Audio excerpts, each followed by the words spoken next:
Good to roll? Ready to roll? Yeah. All right. Thank you all for coming out.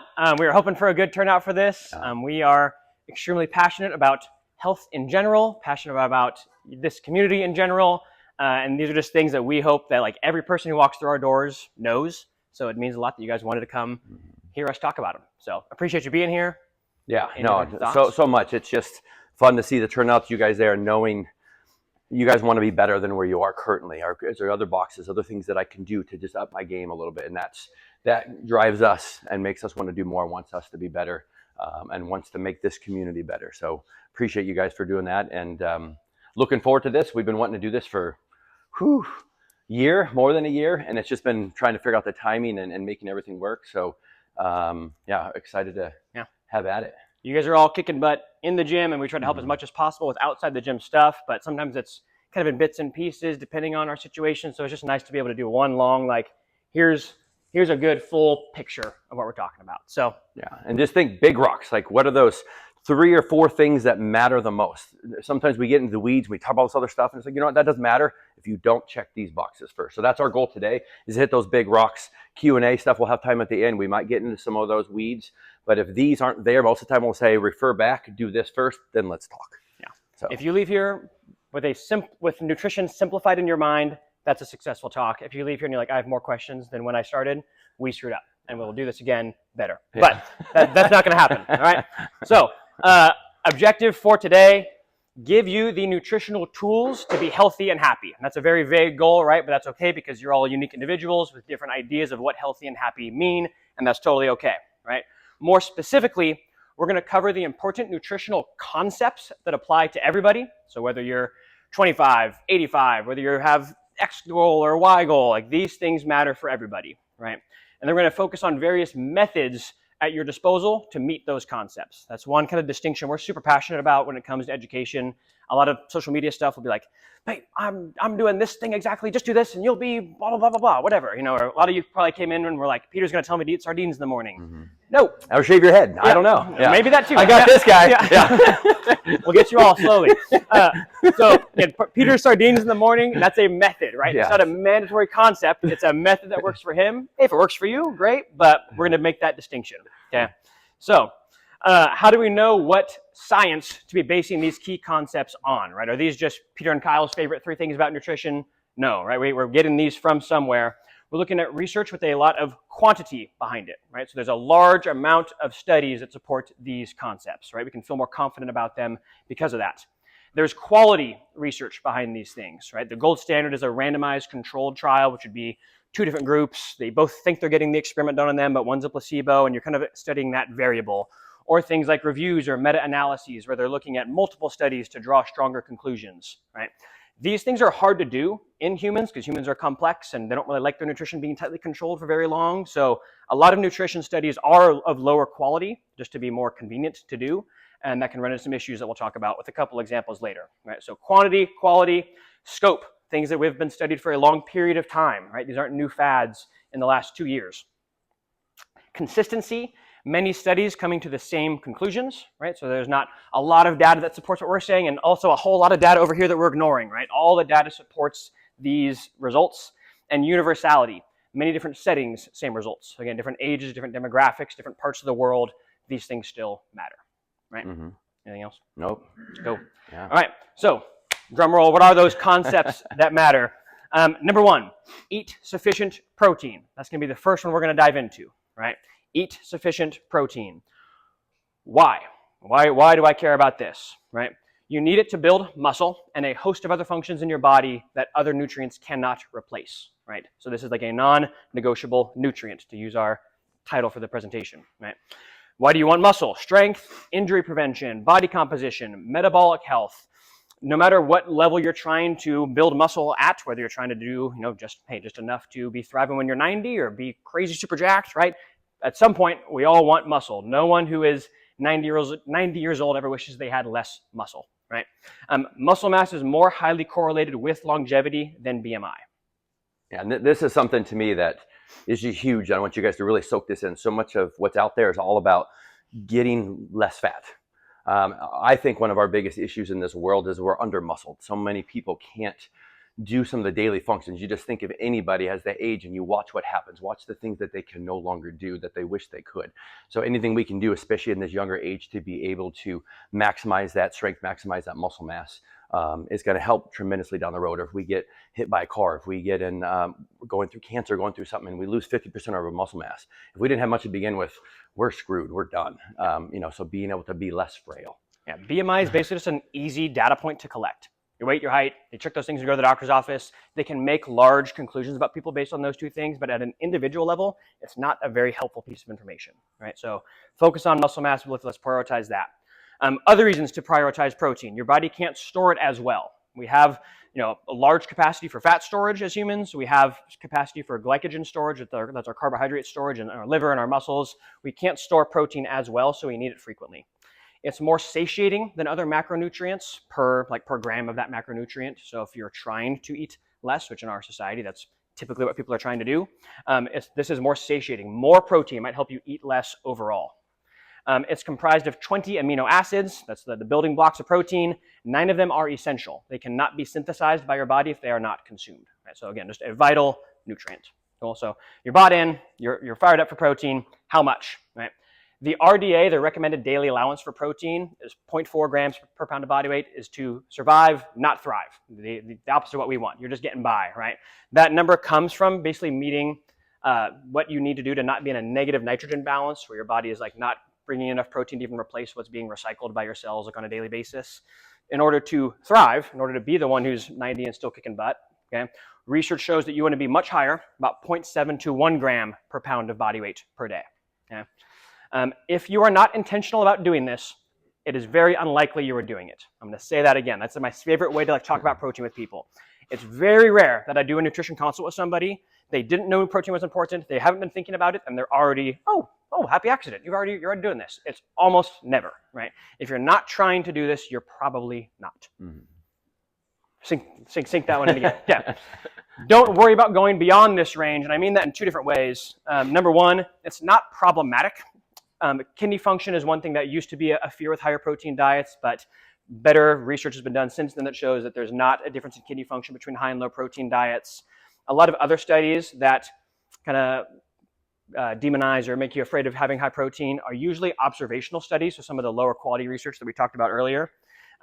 If you just rely on self-reported data and look, okay, where does this large group of high protein eaters, this group of low protein eaters, look at their various health outcomes, you might see some things where the low protein eaters do better, or that vegetarians do better, but that can be confounded by many other variables, right? Vegetarians in general are doing that because they're health conscious, so they're health conscious in other ways too. They move more, they're maybe more affluent and have access to better health care and all these other kind of trickle-down effects that you can't isolate when you just look at the study so simply, right?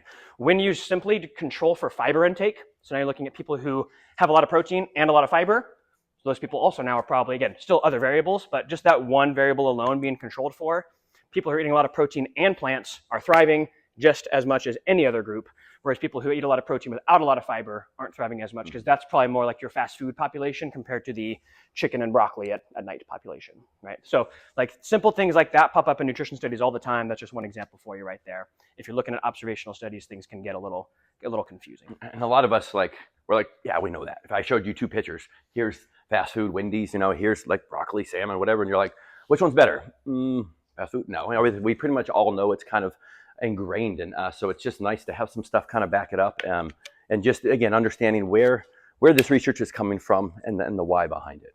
Yeah. And then also don't worry about going beyond this range because you're not going to see much additional benefit beyond it. So I kind of mean that don't worry about going beyond this in 2 different ways there.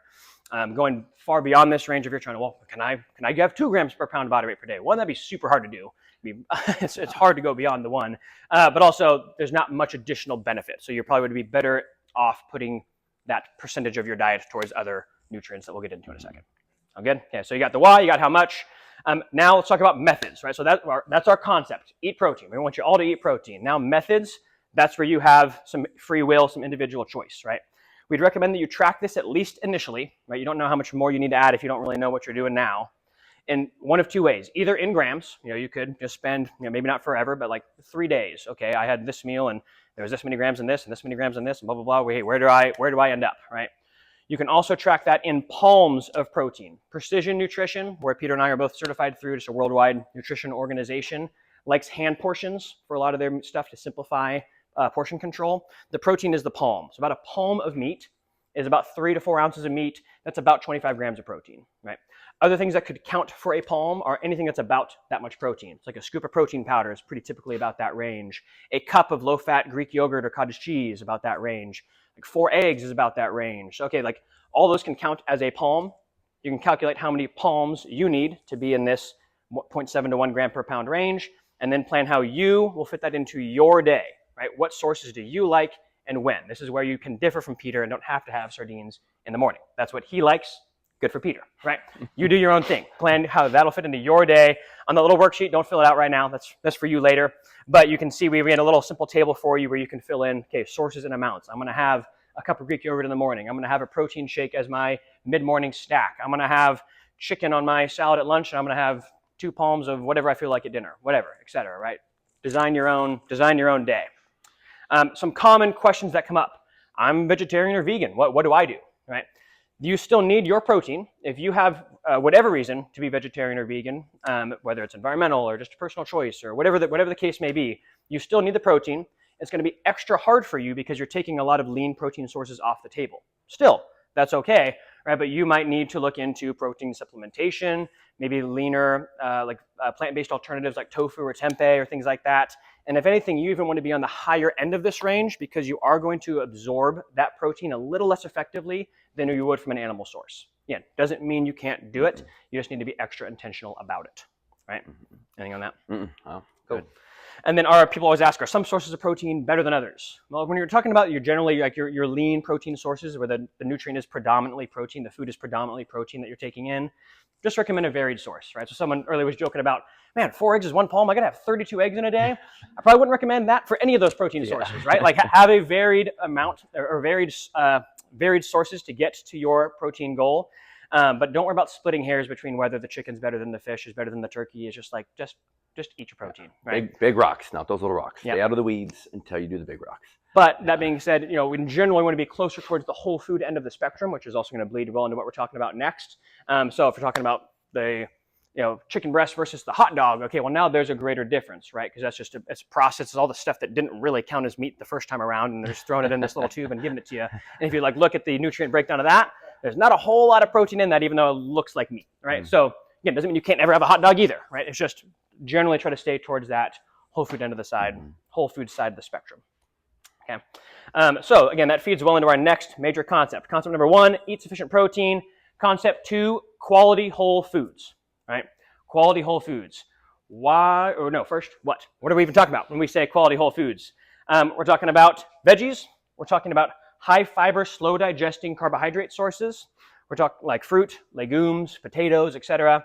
We're talking about healthy fats, which is just like a blanket term to say whole food fats, basically. Olive oil, nuts, avocados, right? Why? Why should we prioritize whole food sources for the rest of our intake to surround the protein? A few reasons. It's more nutrient dense and less caloric dense than processed food. So with the piece of fruit that I'm getting compared to the fruit pie or whatever, okay, there's more vitamins packaged along with that. There's more fiber packaged along with that. And it's less nutrient dense because of that water and fiber intake. Things that look like the same size are generally going to have less total calories when it's a whole food source. Right? You're getting your energy plus a bunch of other good stuff when you have the whole food source, right? It's more satiating, for some of the same reasons we just talked about. The higher fiber and water content, just like the volume of food you're taking in. Google, what does 100 calories of broccoli look like? What does 100 calories of M&Ms look like? They look very different on your plate, right? So just visually to you, look how much food I'm taking in. When you're getting kind of more whole food sources, it feels like you're having more, just again, visually, mentally, but also even to like the stretch receptors in your stomach. You're just bringing in a higher volume of food, and it's slower digesting, and that also makes you feel more satiated. They're less hyperpalatable, right? So we have been around on this earth for however many years, right? Food used to be more scarce. Your brain used to light up when you found like the juicy piece of fruit because that made you more likely to survive, right? Now corporations take advantage of that same mechanism in your brain, and they designed the ho-ho and the Cheez-It and all these other things that are like, they still light up those same receptors, but now, the Lay's potato chip, I bet you can't have just one. It's because they're like really lighting up those receptors, and it's very hard to stop, right? They're hyper palatable. Another way to flip it back to whole foods, when was the last time you had a banana? Or like, God, like I could really use another banana right now. Generally they taste good, but you're just not really addicted to the whole food source in the same way that the processed stuff can get you. And then just in general, higher fiber diets correlate with decreased risk of many things, right? Heart disease, stroke, high blood pressure, diabetes, obesity, GI issues, like many, many things just get better when you have more fiber. So a lot of times people ask for the 1-minute version of why do I have to eat my vegetables? I'm like, you're just going to feel better. You're just going to feel better. Just do it. You'll just feel better. But it's really all those are the downstream ripple effects of that, right? So quality whole foods, what are we talking about here? So now let's get into methods. First method that we want to talk about is spectrum thinking versus good or bad. It's usually the follow-up question when you tell someone to eat more whole foods. It's like, well, how is peanut butter good for you? Is applesauce good for you? Well, what are we talking about? It's better than some stuff, and it's maybe not as good as some other stuff, right? It's fine. You don't have to be perfect in this because there is no perfect, right? But if you can think of trying to be closer to the whole food side of the spectrum, I'm sure these are pretty small from where you're sitting, it's okay. But like look at the fruit, for example. An apple is a whole food, right? Applesauce is slightly more processed, right? But not as processed as applesauce muffins, right? Or in the morning, okay, what's going to be my carbohydrate source in the morning? Is toast okay? Well, I don't know. I mean, how okay is it to you, right? If it's better than a donut, probably, but it's probably not as good as even higher fiber source of carbohydrate like fruit, or for example, or whatever else, right? So spectrum thinking versus good or bad. Pick your favorite veggies, healthy carbohydrates, healthy fat sources to surround your protein, right? So if the protein is kind of the all-star of your meal, the lead singer, right? Hey, these are the things I'm going to, be the backup singers and whatever else. I'm not saying we like to encourage. Trailed off. You might pick one or two of these areas. I'm going to really focus on this. This is where I feel good. This is an easy victory for me. Yeah. Some of this other stuff, that's going to be tough for me. Great, save it for later. Yeah. Focus on the easiest, low-hanging fruit. Pun intended there. Yeah. Before you kind of move to some of the more challenging areas. And we like this graphic a lot. You don't have to be perfect. You can take this as far as you want to take it, right? So all the way on the left here, this person's like a little bit of green, green light foods that were really good whole foods, some yellow light, some red light, right? That person's still doing better than someone who hasn't had a vegetable in a year, which happens. Some people haven't had a plant in a really long time. Hey, that's a good step. Most people are probably somewhere in the middle, maybe getting more whole foods or even a majority whole foods, but still occasionally having some yellow light or indulging in some red light foods, and that's totally okay. That's like where the vast majority of people will be. Going all the way to the end there, where it's like almost all green, a little bit of yellow, you probably can't read that bullet point, but it says, this proportion may work for you if you love eating this way. This routine won't make you that much healthier than the one before that, right? There's kind of a diminishing rate of return. So don't feel like you have to be perfect. And people always ask about, I'm coming to this presentation. Can I go to Llama Dog and have a beer after? Are you going to tell me not to do that? It's like, it's up to you, right? Like what's your proportion? It's all up to you, right? So there's more a spectrum thinking more so than good or bad. Cool. Keep rolling. Yeah, keep going. Yeah, eat sufficient protein, quality whole foods, and our last main topic is going to be appropriate total intake. Okay? So what are we talking about when we talk about appropriate total intake? Your basic equation that determines what happens to your body is the energy you consume minus the energy you spend equals the change in body stores. Okay? This is just a law of physics here. If I consume a lot of molecules and don't use all those molecules, I am now made of more molecules, or vice versa, right? Yeah. The energy inside of the equation is things we've already talked about: protein, carbohydrates, fats, and alcohol. Those are your four energy-containing nutrients. On the energy outside of the equation, we have basal metabolic rate, how much energy you would burn if you literally just didn't move the entire day. That's actually the largest percentage of this chunk. It's like 50 to 70%, depending on all the other stuff that you're doing, right? But that's a large piece of it. Just how much does your body naturally burn? Exercise, how much do you burn from intentional exercise? Non-exercise activity thermogenesis, also known as NEAT, right? How much energy do you burn from the things you're not even considering to be exercise, like me moving up here and talking with my hands, or like walking around the gym, or coaching you all day? Like that's some non-exercise movement that I personally get in, right? Digestion, the energy you burn from even just processing your own food, right? If you're in a calorie deficit, if you are burning more than you are consuming, you will lose weight. That is a law of physics, right? So again, just try to, for a moment, if there's the calorie word, it can be loaded for some. Just think of it just purely as a law of physics. If you consume less than you burn, you're going to lose weight. If you consume more than you burn, you're going to gain weight. if you maintain, on average, you're going to maintain weight. Okay, so that is a concept, that's a law that applies to everyone. Now what you do with that concept still, again, is up to you, right? So you decide, what's your goal? Like, how much do you want to care about this last concept? As we mentioned earlier, muscle mass and body composition, your metabolic health, like looking at your blood work metrics, for example, your cardiovascular fitness, all these have a much more significant impact on your health than on your weight alone. So like look at the all-cause mortality associated with all these different variables. It's like very significant, right? Compared to BMI, like not so much, right? So it's up to you how far you tinker with this last variable. However, there are still plenty of reasons to want to gain weight, preferably muscle, or lose weight, preferably fat, right? You might have performance or aesthetic goals, right? You might want to be lighter hiking up the mountain, or you might want to be heavier like me in high school, to be harder for another lineman to move out of the way, right? You might have certain aesthetic goals. You might want to fit into that certain pair of jeans again, or whatever the case may be, or to improve the factors listed above. You know, sometimes changing your body composition, like losing some body fat, might help your metabolic health. Or building more muscle might help with that as well, right? So there still might be longevity reasons or things that do have a more significant impact on your health that still make changing your body composition a piece of that puzzle. Yeah. Let's now dig into methods a little bit. So the concept to lose weight, preferably body fat, is a calorie deficit. I'm going to say it again, if you're not losing weight, you're not in a deficit. Like these things are linked both directions, right? So if you hear someone say, I'm in a calorie deficit, but I'm not losing weight, you're just misestimating some portion of that equation, right? Because many pieces, you can't know exactly what's going on, right? Your body's pretty good at maintaining homeostasis. It is easier to consume less than it is to burn more, right?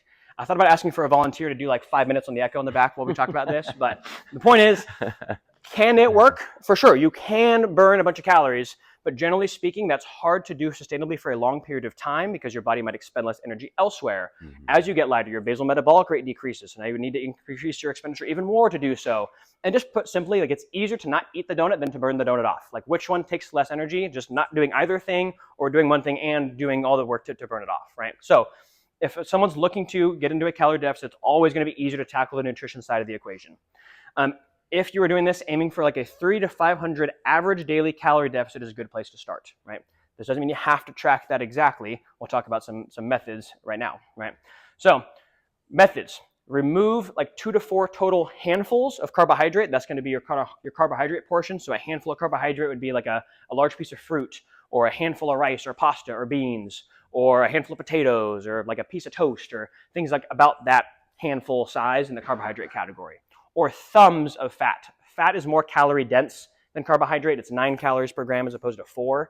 Doesn't mean that's bad for you. It's just the portion sizes are smaller. So like a tablespoon of oil, a tablespoon of like most salad dressings, maybe 1 to 2 depending on the salad dressing, like a thumb of nuts, right? So things like, you know, just a handful of trail mix can be a great snack to pack it on, and maybe a little bit of a dangerous snack if you're trying to be restrictable, right? So remove 2 to 4 total handfuls or thumbs from your day, or you can kind of track what you're doing now. If that's baseline, just remove 300 to 500 calories and see what happens, right? Increasing food quality, which is why we started with the previous 2 topics. Oftentimes when you have higher protein and eat more quality whole foods, even without necessarily trying to, you're probably going to consume less calories, right?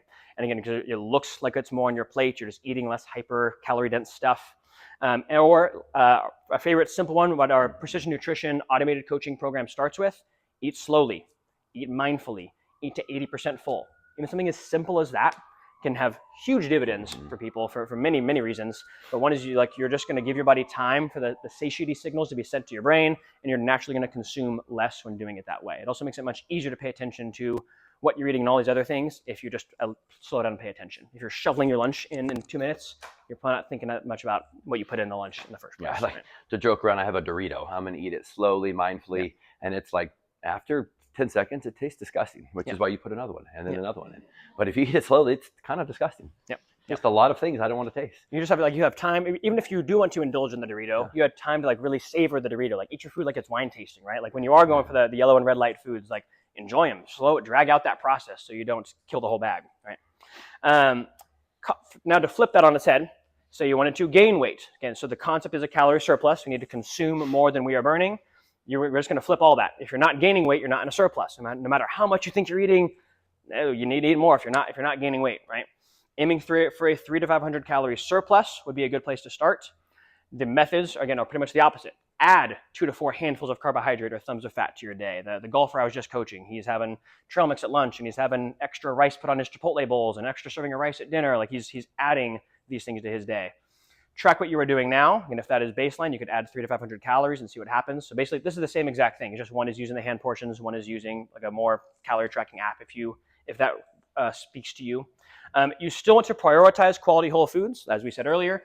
But you might even need some calorie-dense options to help you get enough in. Like if you're only eating whole foods and someone who's having trouble eating enough to gain weight, and that's your goal, you might then need some of your more processed foods to like get that food inside your body. If needed, eat quickly to 110% full. I put if needed here because it still would be ideal to eat slow. But again, if you're having trouble, let's bypass those satiety mechanisms and like get food in your body faster before your body realizes it's full. Shakes can help with that as well. That was a big success of mine. It was, yeah, I get all my food out. I set my clock for 15 minutes, and this whole thing had to be done because about 18 minutes I would just shut down and stop. And liquid calories are a little bit easier for me. But yeah, I gained like 10 pounds a year for 8 years trying to do that. But different problem than other people. But we all have our things. Peter used to be very tiny. Yeah. So the most common barrier here is consistency, far and away. Right. We like the line a lot. There's no failure, only feedback. Right? Your body's really good at maintaining homeostasis. I'll use a couple different examples there. So you might have perfectly tracked your intake, whether you're using hand portions or the calorie tracking app specifically, and you took some stuff away, but nothing changed. Like why? What happened? Okay, well, one, maybe it didn't track as well as you thought you did. Option two, maybe your body just expended a little less energy because there was less energy coming in. That non-exercise activity thermogenesis, that can be a widely varying portion that can really frustrate people. But even fidgeting, like I notice that if I'm consuming a little less, because maybe that's my goal at a time, I'll even be just moving a little slower around the gym. Whereas when I'm not doing that, I'm usually more like high energy and kind of bouncing around, right? So like your body has natural ways that are subconscious that'll kind of make you stay the same, right? So it kind of takes consistency to kind of kick yourself in one direction or the other, depending on what your goal is, right? It'll take consistent applications of the concepts to see the changes you want to see. That being said, if you have been consistent for 2 to 4 weeks and haven't seen the needle move in the right direction, or you're just like, I'm doing good, I'm just mentally ready to handle more, that's now subconscious to me, then revisit the concepts or methods and pick a new action to take, right? Because again, either your first action was either just offset by something else, either in your diet or activity or somewhere, okay, just doesn't mean you failed, right? Just the law of physics didn't change for you, so just try something else. See how that goes, right? Generally, we want to try things that you think you're going to enjoy and do for a long time, because that way it will lead to a sustainable change. But there's nothing wrong with things like, I'm not sure how I'm going to like this. Let me just try it and see what I think. I'm going to learn from it, and I'm going to come back with more information to make the decision next time around. And nice too, like, oh man, I want to go keto, I want to do carnivore, I want to do paleo, whatever. Like all these things still work, and it's just a matter of figure out what works for you. Some people do great on high fat diets, some people do great on high carb diets. They're all fine. What works best for you, and just start to modify these, and again, just move the needle a little bit and check and see, and then adjust, check and see, keep kind of doing that. But the most important thing is to figure out what works best for you with all of these. Like I said, there is no universal, there never will be. We're all different. We're all from different parts of the country, from the world, and just being able to just stay within your kind of zone that allows you to do what allows you to thrive, to get one step better. Cool. So talking about consistency, what do different levels of consistency get you? Because again, this comes back to kind of the whole foods talk of how far do you want to take this is totally up to you. We're not telling you that like you gotta be militant about this. It's like, what do you want? These people here are like totally healthy people, right? What are they doing? That font's probably pretty small for you, but they're eating slowly till satisfied at 60% of their meals. They have protein and veggies in like 1 to 2 of their meals a day. They're generally maybe eating a little less desserts and processed foods than they were before. Hey, what are the benefits here? Better health and energy, sleep, trade-offs, some thought and planning. You're going to look good. You're going to look healthy, but not going to be crazy jacked, right? That's fine. If that's where you're at, boom, right? People take it further and further. Let's go to like this one. Hey, these people are now eating slowly until satisfied at 90% of their meals. They have protein and veggies in every single meal. They're exercising daily, 3 to 4 sessions of those a week. It might be harder at intensity. They're sleeping with great consistency. Desserts and processed food are down to 1 to 2 times a week. They're leaner, right? There's the benefits, fit appearance, good overall health. They have, it's pretty easy to maintain still once it becomes habitual, but definitely trade-offs of more planning, overall attention to your diet, greater time commitment. And then this last level here, like this is generally like very few people are here, right? This is the optimal level that, social media is shoving down your throat, right? But there are some high trade-offs to this level of consistency, right? They might struggle in social situations. They might say, hey, you want to come grab a beer after work? I'm like, no, I can't. because this is what I'm doing instead, right? You might not have time for many social opportunities outside of your exercise regimen. You might have to give up other hobbies and interests, right? Like there are trade-offs to taking it this far. So we're not telling you to take it all the way to the extremes. Take it as far as you want to take it. Yeah. Now, I was going to say that just your why. Like, why are you doing what you're doing? What are your thought processes? And then kind of being able to put yourself in that. If you're looking to be, like that second screen there, cool. What does that mean? It means I get to do this and less of this. That's fine. No big deal. But just having all your decisions based upon your why, so that you have a very thorough, you've planned ahead, you know what you're doing. Hey, I'm going here. I might eat before, so I can have a drink, or vice versa, so that I don't have 2 or 3. But just have that why nailed down, so you don't feel guilty. You're like, no, this is what I chose, and I'm good with it. Yeah, are your goals and actions lining up? Is a good way to say it. So before we open up to questions, just gonna like reconsolidate all the information one more time. Know the difference between concepts and methods. If there's anything you take away from it, I'd really honestly hope it be that you don't stumble into. You scroll on your phone walking out here and someone says, I walk uphill on a treadmill at 3 miles per hour at a 10% incline, 30 minutes a day, and look at me, I'm doing great. And you're like, oh God, I have to do that. No, that's a method, right? That's a method to get some low intensity cardio in, which is conceptually a great thing. Doesn't mean you have to do that exactly, right? Same stuff applies to nutrition. Eat sufficient protein is a concept. Your exact sources and timing are methods. You choose. Eat quality whole foods is a concept. Exact sources and timing, those are methods. You choose, right? Eating appropriate total calories for your goal is the concept, but deciding what that goal is up to you. And then tracking, focusing on quality foods, eating slowly to 80% full, or even trying other kind of things like keto or intermittent fasting. Those are methods for a deficit, right? They also could not work if they don't cause a deficit, right? Like always love the keto example of keto is trying to create a caloric deficit by taking away carbohydrate from your diet, right? If you just eat enough keto ice cream to not be in a caloric deficit, you're not going to be in a caloric deficit. Right? There's nothing magical about it, right? It's a different tool that for some people is simpler and works for them, and that's fine. Go ahead, right? Intermittent fasting, same thing. It brings the eating window down, so you're not eating, the junk food at night, right? Okay, that might help some people create a deficit. Some people might eat enough in their window to not be in a deficit, so they get frustrated. Oh, I'm broken. Nope, you're not broken. You just didn't meet the concept that mattered, right? On the flip side, eating fast, adding in calorie-dense foods, never letting yourself be hungry. Those are methods for a surplus, right? So you pick your methods, but those 3 concepts will take you as far as you want them to take you. No failure, only feedback. How far do you want to go? And then one thing we might get into more in the Q&A, but we didn't want to talk for too long. We already did, is have a plan. Prioritize protein, surround with whole foods. Build like a shopping list based on that plan, and consider like some sort of a meal prep ritual. Doesn't mean you need to like cook all your meals for the whole week on Sunday, but just, hey, maybe some sort of ritual and practice to make this more convenient and easy for you. If every single night you're going home thinking, oh, I don't have any food in the fridge, how am I going to make this perfect meal tonight? You're not going to make the perfect meal most of those nights, right? So like have those routines that help you make this easier for you. And if it isn't going well, do the 3 concepts better and more consistently before you seek shortcuts. I think that's our last slide. Boom.